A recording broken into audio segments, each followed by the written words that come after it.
किया। एक बड़ा सुंदर भाव आ रहा है महाराज श्री, कहिए तो सुनाए।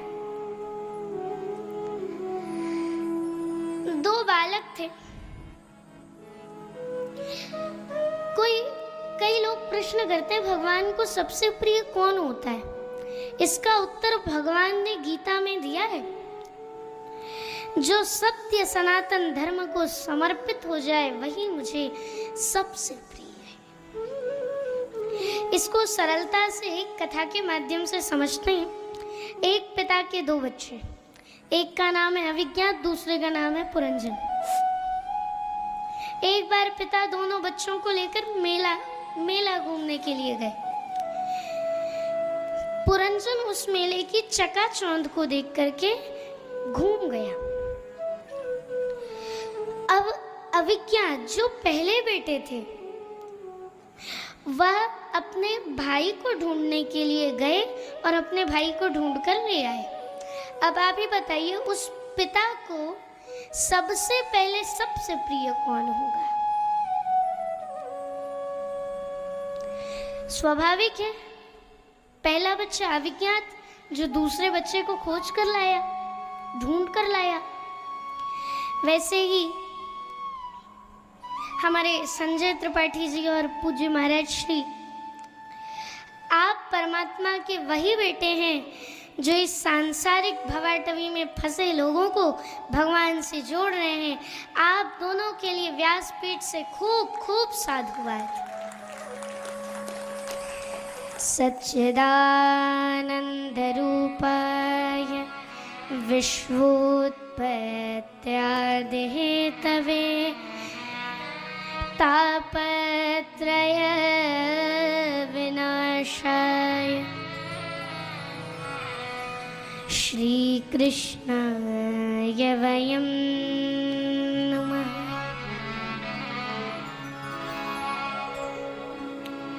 श्रीमद् भागवत जी के महात्म्य के पहले श्लोक में भगवान का परिचय दिया हुआ है। भगवान का स्वरूप क्या है, भगवान कार्य क्या करते हैं, इन सब बातों का परिचय दिया हुआ है। जैसे होता है ना कि कहीं हम बाहर जा रहे हैं तो माय नेम इज, जो भी नाम है, मतलब अपना एक परिचय दिया जाता है, माई सेल्फ, अपना परिचय दिया जाता है। वैसे ही इस श्लोक में भगवान का परिचय दिया जा रहा है। व्यास जी ने सोचा इस कलयुग में ऐसे कई मनुष्य होंगे जिन्हें भगवान के बारे में नहीं पता, भगवान का परिचय उन्हें देना आवश्यक है। इसलिए व्यास जी ने पहले महात्म्य के पहले श्लोक में भगवान का परिचय दिया। बोले भगवान का जो स्वरूप है सच्चिदानंद है, स्वरूप है। बोले अच्छा, वो सतधन भी है, चितघन भी है और आनंद घन भी है।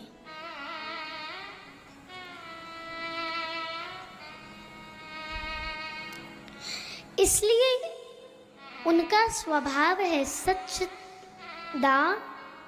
सच्चिदानंद। और जो विश्व की उत्पत्ति, पालन तथा संहार के कारण है,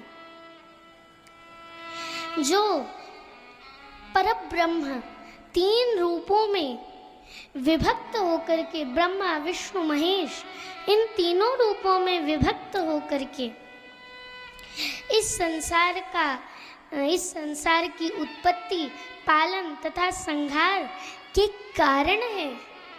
वो तत्व तो तीनों का एक ही है, लेकिन वो तत्व तीन स्वरूपों में विभक्त हो गया है।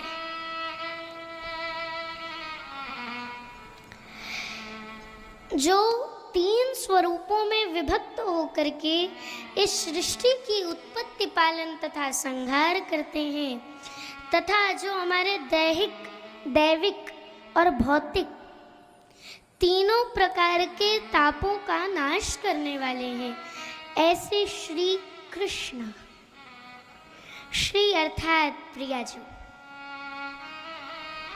जहां भी श्री है उसका अर्थ हमारी प्रियाजू का नाम है। श्रीमद् भागवत, इस शब्द में भी श्री लगता है। श्रीमद् अर्थात प्रियाजू का मत। इसलिए इसका नाम है श्रीमद् भागवत। ये जहां भी श्री का वर्णन है, ये प्रियाजू के लिए।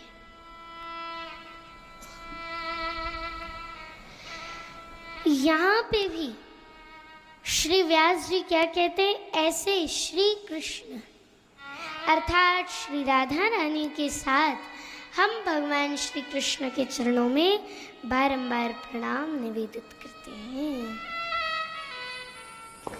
यहाँ व्यास जी ने अहम नुमा नहीं लिखा है, चाहते तो अहम नुमा भी लिख सकते थे,